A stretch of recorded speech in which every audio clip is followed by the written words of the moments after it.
Hey guys, welcome back to the show. This week we're going to discuss what evidence is there for psychotherapy. I received several questions that all revolve around that main question of what evidence is there for psychotherapy. Spoiler, there is none.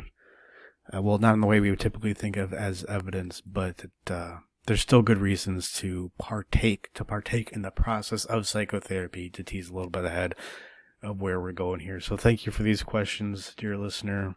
If you have questions for me, just put it in the comments in YouTube comments, or reach out on Twitter. That's usually the best way. So the first question is, what evidence is there that therapy has any positive and no negative effect in one's well-being and relationship with others? Well, there is evidence. Okay, we'll get to it.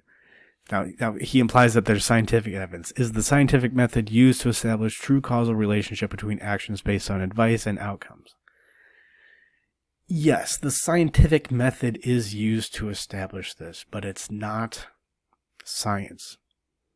It can't really be science for the main reason, and I've talked about this before. I've written an article about this. I'll post in the description.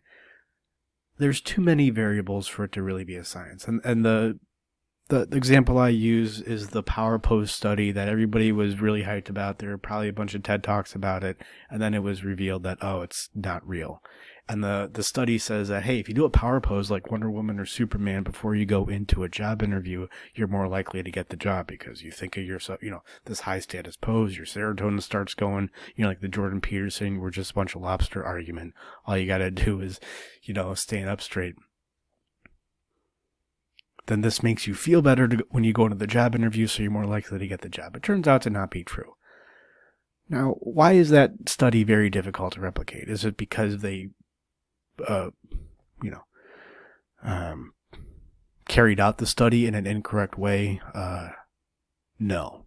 Is it because they implicitly wanted the study to work out? So, their biases went into it on some level? Yeah, maybe. But I think the main reason is, even if their intentions were 100% pure, is that there's too many variables. If you have somebody do a power pose before a job interview, there's a lot to account for there. And you can kind of account for it by having a large N, by having a lot of people in the study, but ultimately, you can't. How does the power pose make you feel? How prepared are you for the job? What's your relationship like with the guy who's interviewing you? Do you have anything in common? Do you have similar intonations in your voice? Do you speak a certain dialect of the English language? Do you have similar traumatic issues from childhood? I'm sure that is at least as much of an influence in the outcome as whether you do a silly power pose. And how silly do you feel when you're doing the power pose? If I do a power pose, I just kind of feel ridiculous. Why am I doing a power pose, right? So there's and I could go on and on. There's essentially, there aren't infinite, there aren't infinite compounds there, but effectively, for the sake of doing a scientific study, there are. And that's a sociological study, but even in psychological studies, it's not that much better. Everybody argues passionately about diet, calories in, calories out. Do we go pescatarian? Couscous, is that gluten? What do you do with that? And that's for health and fitness.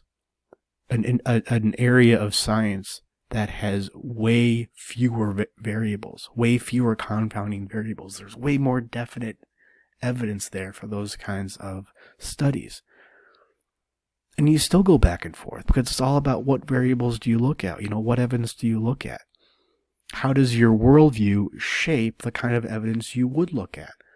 How does your epistemology shape that, right? That stuff really matters. And usually, when I see people arguing calories in, calories out, that's an epistemology argument. They don't know that it's an epistemology because, they have this view of philosophy as it's just navel gazing, and that's a big part of it. But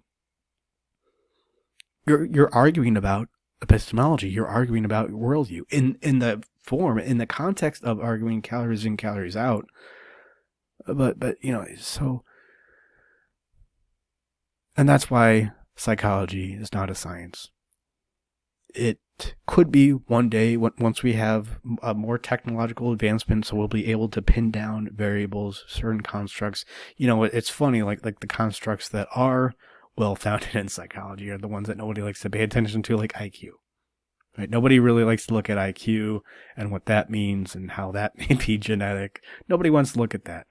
So we really don't care about constructs. Maybe a lot of psychological study is pushing a political agenda, which is a side point. The main point is there's really no way to pin down what you're really studying. I mean, that's why I got into addiction, is in graduate school and work with addicts, alcoholics, is because addiction's a great construct. Did you drink this week or did you not? Doesn't say everything, but it definitely says something, and that's this definite thing, a definite symptom of your psychological issue. So it can reasonably assume, not always, but reasonably assumed that if you drink less or feel less likely like you need to use, then we're handling your psychological issues in the clinic in a better way. And this speaks to the futility of my research thesis that I don't really talk about much, but I use something called ecological momentary assessment. So I was trying to figure out the relationship between when people feel stress and when they use. These were moderate to heavy users who did want to use less, but they weren't in recovery. It didn't get that bad, but they did want to use less. So it's something called ecological momentary assessment. Essentially, I created an app where I got somebody on Fiverr to create an app so people can input how they feel throughout the day, and we would try to link that to when they used. So when they were most stressed out, was that 48 hours before they used? Was that 24 hours before they used? And it's more accurate because now you're not relying on people coming into the clinic to fill out a Likert scale, that they can do it right there on their smartphone. And it was a total bust. It was a total bust that there was no real pattern. 16,000 lines of research, of evidence collected in an Excel document. Thank you, modafinil, for getting me through that. And it was a total bust. Right? Because why? Because even if you're filling out a Likert scale, even if you're inputting into this, they weren't actually Likert scale. Oh, no, they were. But even if you're inputting into this survey how you feel on this Likert scale, on a scale from 1 to 10, how good do you feel, stuff like that, you are relying on the emotional literacy of the people filling out the questionnaire, filling out the scale. I mean, if you had people read a book it's so stupid. If you had people read a book and you had them do a reading comprehension test, wouldn't it rely on their literacy? Do you see a word? Do you know what it means? That's literacy. Do you feel an emotion? Do you know what it means? Can you distinguish it between avoidance of pain or pursuit of pleasure? Yeah, I think we're going to bring this up later on in this video. Can you distinguish between those two? Well, if you can't even do that, why are we trusting you to fill out this Likert scale? And then there's going to be the next iteration of ecological momentary assessment, which actually measure the cortisol in your blood. But even that's not going to be a definite marker of stress or anything like that, because cortisols can be healthy, can be unhealthy. It depends on what triggers it, why it's triggered, and in what context. I mean, we will need a feat of technological growth, of technological achievement that is really beyond, I think, our level of comprehension that we have now. Like I've said before, it's like trying to explain to Thomas Jefferson what the internet is. It's like too many layers of technology removed. Like he just wouldn't be able to get it. I mean, maybe Thomas Jefferson would, I don't know, he's a smart guy, but there's just too many layers. And I have a belief that we'll get there someday. I mean, humanity has pushed through barriers that people never thought we would ever push through.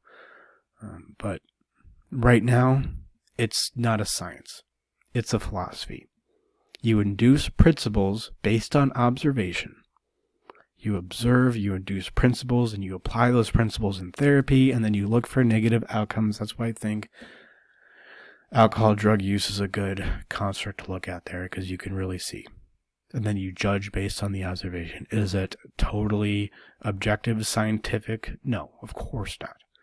And anybody who claims, evidence-based scientific therapy, you are getting flim-flammed. Evidence-based therapy. Everybody has evidence for their therapy. It's what evidence? What do you focus on? That's a marketing term. And it's not used. It wasn't introduced to make your life better. It wasn't introduced to improve therapy. It was introduced to get money from the government. It was introduced to convince people who have your tax money and give out your tax money that therapy is something worth giving money to. I think we probably went too long on that question. We'll probably weave back in some of those themes in these next few questions. So the second question is, so if therapy isn't scientific, then therapy is not a science. I was editing these questions, make them easier to read. So therapy is not a science. If not sciences, then what is therapy? Whatever. No, it's not a science, it's philosophy. That's what I claim. And we need to step outside the realm of science to help us figure out what is going to be a proper therapy. We need to look, this is what I say whenever I talk about principles that psychology must have, if psychology is even going to be a field in the first place. We got to go back to first principles here. Because these power post studies, these ecological momentary assessments. I'm not saying not to do it, of course. And there are, I do cite studies. I do think fMRI is, a great scientific advancement that you can look at. There's huge confounds there, but mainly because you're not in a ecological momentary assessment, with it, because it's this, huge, I don't know how much, it must be hundreds of $1,000s machine, and they weigh thousands of pounds. This thing's spinning around your head. So there's some issues there. But ultimately, this is philosophy. Philosophy is math with words. Thank you, Aristotle. There is navel-gazing in philosophy, but also philosophy, the reason why we have it is because it was meant to establish the relationship between humans and reality. How do we know what's there? How can we know that we know? What do we do based on that fact? Based on the facts that we know. We can do this on a much more rudimentary level with gorillas, right? We study the nature of a gorilla, and we can develop some kind of ethics, some kind of politics for gorillas. It's kind of ridiculous because they don't really have volition. That's arguable, but I would say they don't. They have many qualities that make that on the surface makes it appear they have a soul. But I don't think, so do dogs, right? Yeah. Yes, we need to induce principles. We need to induce philosophical principles. And in order to do that, you have to look at, why is psychology even a field in the first place? Well, it's a field because we have this part of philosophy called ethics that say this is the right way to act and this is the wrong way to act. This is how you act to get what you want in life. And there's no agreement on ethics, of course. But even if there was, there would still be the question of, sometimes you know the right thing to do and you don't do it. Why is that? Wasn't that fascinating? Even really smart people, even people who have their life together, don't do what they want to do. Well, why is that? What does that come down to? Well, our decisions come down to our emotions. We're not going to make a decision unless we care, is another way of saying that. Nobody disagrees with that. So we got to look at emotions and deconstruct those. And then I say, because emotions are figuring out emotions are at the center of psychology, that we need to know exactly what emotions are. And that's what I do with my first book. You can go read that. I don't have to go into that here. No, it's not a science, it's a philosophy. Now, it's not totally disconnected from reality, of course, because you induce these principles and then you test them. But testing them is not a perfect 100% scientific process either, of course. But maybe you don't need to come to some definitive answer in order to gather some benefit from psychology, from therapy. All right, so the next question is, does therapy create more happy, fertile families. I don't know why fertile's in there, but less happy, less unhappy single people clutching their boundaries, red, green flags, and other so-called expert rules about so-called protecting their, okay, a lot of quotations in here. Beautiful, healed cells from toxic, otherwise damaged people. So, I mean, does therapy create more happy people or more unhappy people? I don't know. I mean, who knows?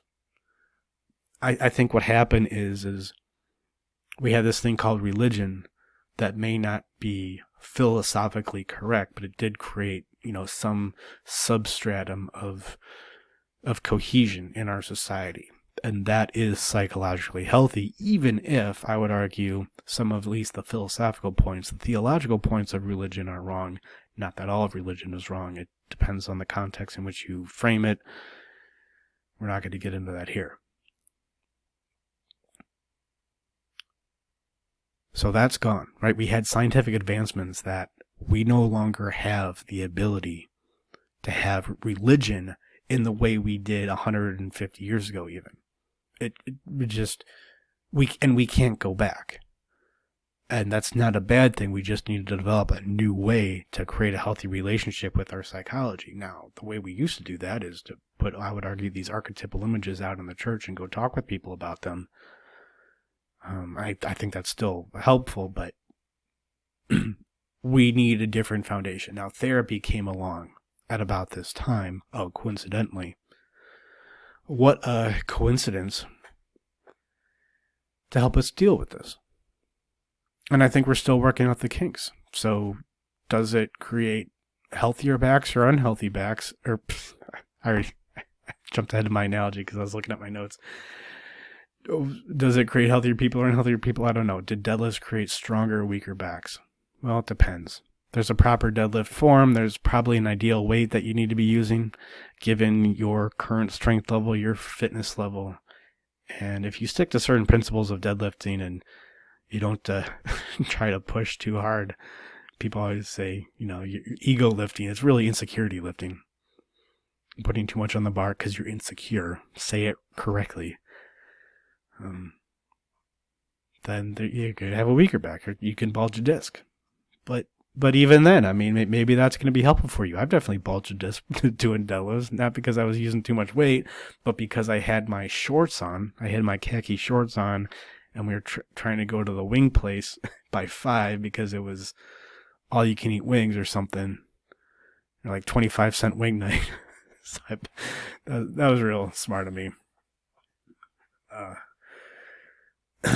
And that was when I was 21, so think about how stupid that lift was. Bulge a disc. I mean, now I could bulge a disc sneezing. But anyway. So you learn the proper mechanics of the human body, and then you induce principles on how to properly deadlift. And then you test those principles. Is this hurting people or is this helping people? Oh, well, it hurts, but does it hurt in a bad way or a good way, right? All these the discernments that we make, and we need to bring the same kind of discernment to our boundaries. Why do you have this boundary? What's its purpose? Are you increasing pleasure or avoiding pain? What? Is there a difference? How is there a difference between increasing pleasure and avoiding pain? If I decrease pain, that's increasing pleasure necessarily, right? If I drink, I feel good. Again, you're relying on literacy of people. Do I have this boundary to keep people out or to really protect myself from toxic people?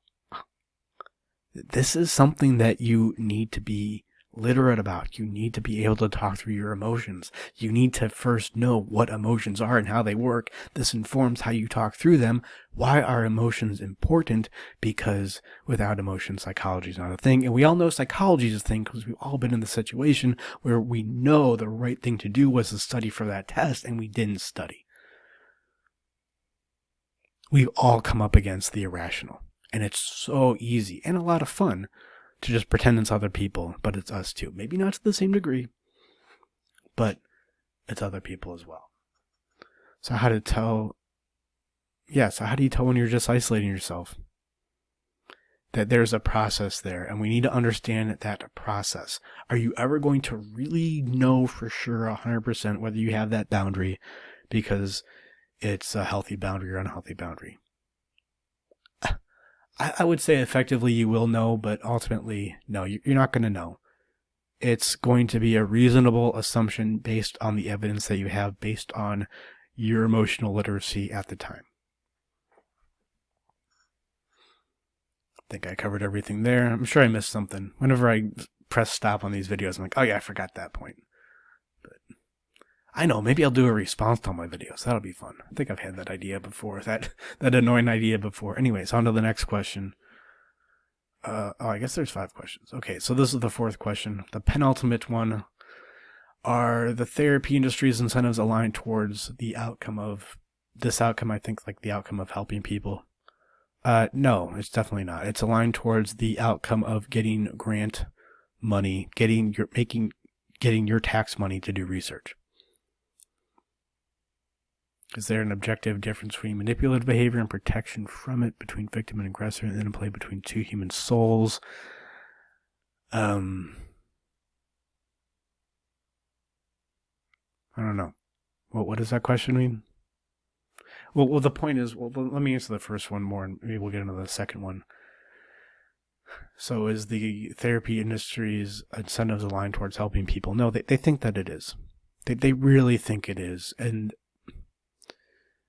but it's not. It's aligned towards getting tax money, towards convincing bureaucrats that the therapy you do is helpful. So what you do when you convince idiots of the therapy that you're doing, you call it evidence-based. That's a marketing term. And the funniest thing about it is that if you submit to the will of the APA, you're not allowed to market. You're not allowed to advertise. Or you can, but there's a lot of limits on what you can do to advertise and market as a therapist, because they see themselves as above that because of mind-body dichotomy issues, right? I mean, these are all philosophical issues that they don't really know how to talk through or to manage, or they are not aware of. I mean, like cognitive therapy. What does that mean to be a cognitive therapist? You think that's just about focusing on your thoughts? You're a dimwit. You're a total dimwit if you think that just means you're concerned about thoughts. Everybody's concerned about thoughts. To say that you're a cognitive therapist, there is you are part of a philosophical school that goes back to Neoplatonism, Stoicism, Christianity. We got Stoicism from the Buddhists, one of the first, influences of Eastern philosophy into the West. You think meditation and yoga recently is it? No, it's been around for a long time. And what does Stoicism say about, I don't know, the mind-body dichotomy? What is the mind-body dichotomy and your views on that mean about human nature and how you deal with an individual in the clinic? There's no incentive to do that, because that work that really helps people, because bureaucrats don't know about the mind-body dichotomy ultimately. Yes, what I was saying about advertising, so we're limited as therapists of what we can do. If you're licensed by the APA, there's very limited things on what you can do to advertise and market. But the irony is, of course, there's always a compensation to neurosis, and the compensation is, well, now you're advertising and marketing to bureaucrats as opposed to the people you can actually help. And I think this has been a huge disservice to therapy, is not allowing them to advertise and market and speak its communication. Now, I know that advertising and marketing is simply communication. Can you manipulate with communication? Sure. Of course you can. That doesn't mean it's necessarily wrong. You can manipulate any kind of communication. You can, are you going to ban communication? Are there going to be symposiums? Are you not allowed people to communicate because you can manipulate in those situations? I mean, it's silly. It comes from this, honestly, anti-free market, but that's another philosophical vein. I mean, there's just layers and layers, concentric circles of problems in therapy, and I'm trying to bust through all that to get to what therapy really needs to be, based on philosophically what man is. What are we? What must we be as metaphysical beings to even discuss what we are? To even get to the place where we have that discussion, right? That's what's crucial. And nobody does that work. I know I'm all over the place here. Hopefully something I say can help. But no, the therapy industry is set up to get grant money. They're not set up to communicate to people how they can be useful. Now, I think if more therapists did that, it would challenge them to say, wait, what are we even doing? I got to communicate to some guy who has a construction job and a 105 IQ. How do I do that? And that's really important, right? That helps communicate with you. That helps you define. That helps you solidify the principles of psychology and therapy, but that never happens. That's kind of a side point about issues with the APA. Yeah, it's set up to get grant money and also appease the political demands of the APA, which are, well, some of which are 100% unethical. You can imagine which ones. I'm actually going to do a presentation on it, so it's not like I'm avoiding the issue, but I'm going to do a more definite presentation on something that's been going on here. And I think I have some interesting points that you won't hear anywhere else, why else would I do a presentation about that? Okay, and let's just get to the last question here. If I miss anything, just let me know in the comments. This is an ongoing discussion. Can we know the true reality from false illusion when human souls and consciousness are involved? No, you can't. There's some gray area there. But you can't go to black. I know for a fact you cannot go to black. You cannot go to subjectivism, because if you do that, then the question of can we know true reality, right? It's just we have no way of getting off the ground.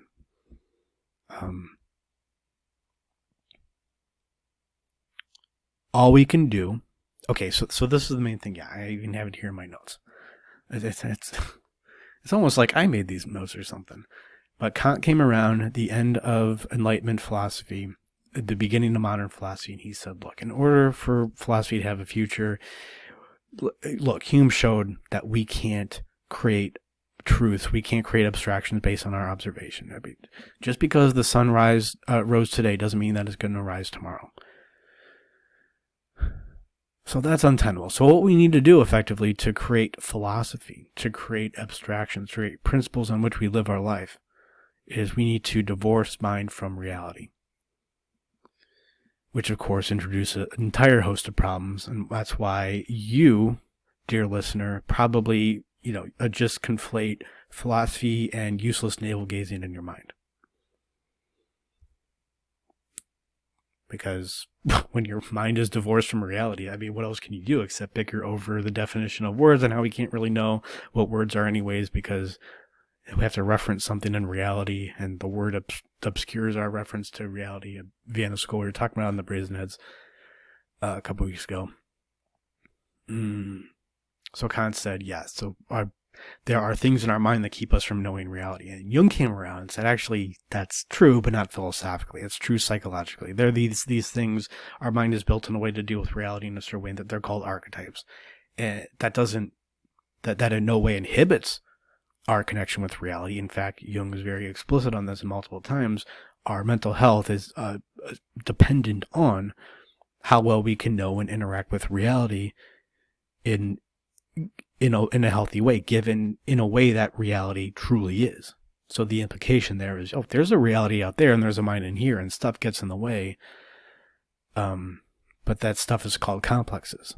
And the stuff that does get in the way in a healthy way, archetypes, that just helps us organize reality. It doesn't impede our connection with reality in any serious way. So what we need to do, okay, Kant's kind of right, but it's the perspective's off. It's in the wrong context. He's right psychologically. And what we need to do is learn how to manage our neurosis, learn how to manage our complexes, learn how to manage those things that short circuit our relationship with reality in our brain, to engage with the archetypes so we can become in contact with reality. And then you'll achieve maybe something called individuation, which, the misconception about that is Jung said individuation is this endpoint you get to, and like you're the holy man on top of the mountain and everybody needs to listen to you. No, it's not that at all. It's a continual process. And I think that's a great place to end this video, is therapy is not a science. It is a philosophy. It is a philosophy for how you manage your issues so you can become more in touch with reality, so you can make healthier decisions for you, based on who you are, or at least what you're emotionally ready to handle at that time. And it's an iterative process. It is a process. Like the scientific method is a process. I hope you can realize now, especially in the past couple of years, that science, when people say the science says, science doesn't say anything. It is a process you engage with. Is it subjective? Is it objective? Depends on how high you are above it. You know, what your perspective is on science. Same thing with therapy. It's an iterative process. I don't know that once you get into the therapy, I don't know if every decision that you make will be correct for you. But I do know that if you engage with the process, your decisions will be more healthy for you. And if your decisions are wrong, you'll have a way to notice why you made that decision incorrectly and what you could do in the future, or how that incorrect decision relates with an issue that you have. And you can say the issue in a way that you understand it. That's the point. That's the idea with science. That's the idea with therapy. If you want to find out more about what I do, we do free consultations, animusempire.com/schedule. If you have a question, I think reach out on Twitter is a good way. You could just @ me or, whatever. Or leave a comment. I appreciate comments, the good, the bad. If you just want to leave a mean comment, I'm definitely okay with that too. I think there's always a little bit of truth in even the meanest of comments. Okay, thank you guys. I'll leave it there, and as always, I wish you all the joy and pain that comes from an engagement with the iterative process that is therapy.